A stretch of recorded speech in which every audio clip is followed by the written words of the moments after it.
E aí, pessoal, aqui quem fala é o Davi e na aula de hoje a gente vai estudar os sistemas de numeração. Então, antes da gente começar, eu peço que você já se inscreva aí no canal e compartilhe esse vídeo com seus amigos, porque isso ajuda bastante. Se você gosta de matemática ou gosta de exatas, ou mesmo se você não gosta de matemática ou de exatas, aqui no canal vai ser o paraíso para você, porque tem exercícios resolvidos de tudo quanto é tipo de conteúdo.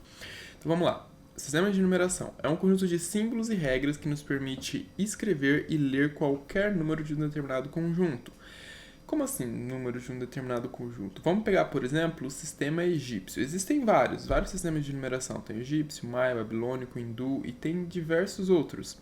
Eles possuem um conjunto de símbolos. E aqui a gente tem a haste vertical, tem o osso de calcanhar, tem a corda enrolada, tem o dedo indicador aqui, flor de lótus e tem até o girino. E cada símbolo desse representa uma quantidade. Assim como tem no nosso sistema de numeração. Cada símbolo representa uma quantidade, 1, 2, 3, 4. E aqui eles tinham 1, 10, 100. É um sistema um pouco trabalhoso, né? Se você for parar para pensar. Mas vamos às regras aqui do sistema. Cada símbolo pode ser escrito no máximo 9 vezes. Por quê, galera? Porque se eu for escrever 10 vezes uma haste, vou fazer 10 tracinhos, eu posso colocar um osso de calcanhar, entendeu? Por isso, cada símbolo pode ser usado até 9 vezes, porque se for usar 10 vezes, eu posso substituir por um símbolo pelo próximo símbolo, o símbolo que tem um valor maior. Chamado de sistema aditivo. Por quê? Porque você soma os símbolos. Por exemplo, 10 mais 2, que é 22, e 10 mais 1, que é 11. Então, 22 mais 11 dá 33. E o sistema ele não é posicional, o que significa que a ordem que os símbolos são escritos não é relevante. Você sempre vai ter o mesmo resultado. Por exemplo, aqui do outro lado, eu inverti a ordem. Eu coloquei o 11 em cima e o 22 embaixo. Também não muda nada. Outra coisa que poderia ser feito é inverter a posição dos símbolos. Ao invés de escrever aqui o osso de calcanhar e o osso de calcanhar, eu poderia colocar o osso de calcanhar, colocar uma haste vertical, depois uma haste vertical e um outro osso de calcanhar. Continuaria sendo 22. E esse é o sistema egípcio, bem resumidinho para vocês. E aí a gente tem o sistema de numeração babilônico, que é chamado de cuneiforme. Por quê? Porque eles foram encontrados na região da Mesopotâmia. E como a escrita deles pareciam com cunhas, ganhou o nome de cuneiforme. Porque parecem cunhas. E aí, os babilônicos eles usavam dois símbolos para poder representar quantidades. Um deles era o cravo e o outro era a asna. Bom, cravo poderia ser usado até 9 vezes, e a asna representava o número 10. Mais uma vez, você pode desenhar 10 cravinhos lá, pra quê, né? Se você pode colocar uma asna que vale 10. Então, faz muito mais sentido. E, por último, a gente tem o sistema de numeração romano. O sistema de numeração romano, esse aqui eu vou entrar em mais detalhes porque ele é o mais utilizado, né, até hoje. Ele possuía 7 símbolos. E aqui a gente pode ver quais são esses símbolos. E hoje a gente utiliza letras do alfabeto latino para poder representar os valores, né, para poder representar os símbolos do sistema de numeração romano. Mas antigamente não era assim. Eram outras letras. Por exemplo, a representação do número 5 era basicamente uma mão, né? Era um desenho simplificado de uma mão. E aqui a gente pode ver algumas variações do símbolo 1000. E aí, com o tempo, pode ver que teve muitas variações, né? Até chegar na letra M que a gente conhece hoje. E bom, vamos às regras do sistema de numeração romano, que é o mais importante, já que ele aparece bastante, né? Então é bom a gente saber. Os símbolos I, X, C e M podem ser repetidos no máximo 3 vezes, beleza? E aí muitos livros do sexto ano, sétimo ano, eles pedem para a gente fazer representações, né, de valores com números romanos, então é importante saber que só pode repetir até 3 vezes. O I, o X, o C e o M, beleza?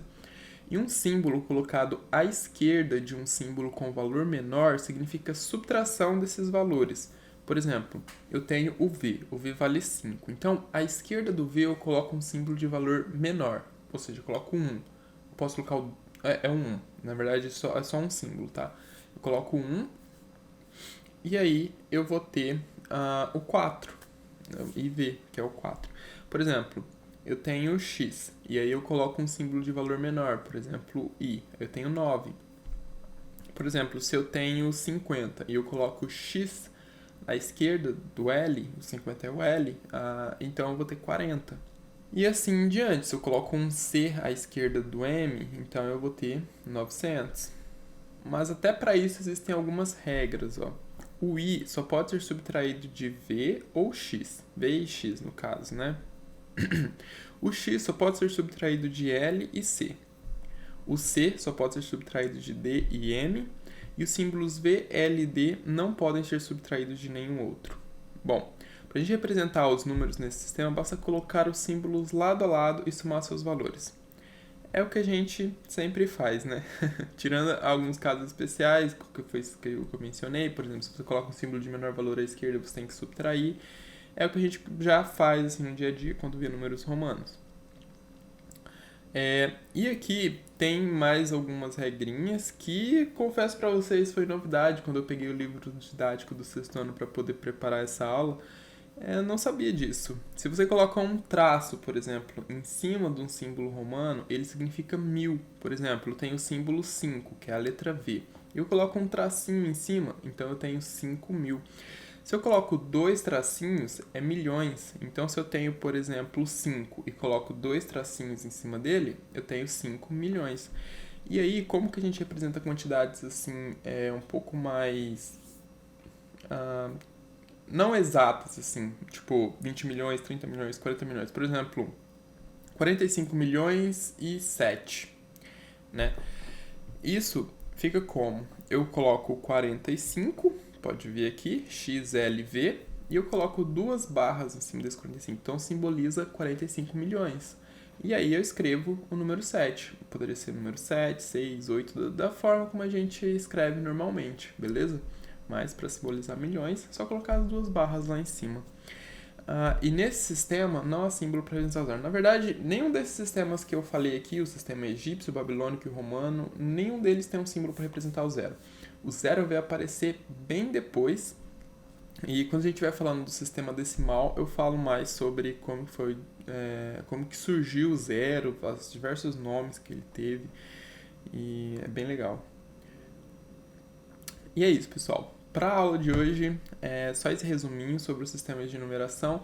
Deixe nos comentários se você tiver alguma dica, né, de como que a gente pode fazer as aulas serem um pouco melhores, né, um pouco mais dinâmicas, assim. Sei lá, qualquer dica que vocês tiverem aí para poder melhorar, eu aceito, porque eu vou fazendo os vídeos à escura, assim, tipo, sei lá, só vou fazendo, então qualquer sugestão de melhoria é bem-vinda. Fiquem com Deus, bons estudos e até o próximo vídeo.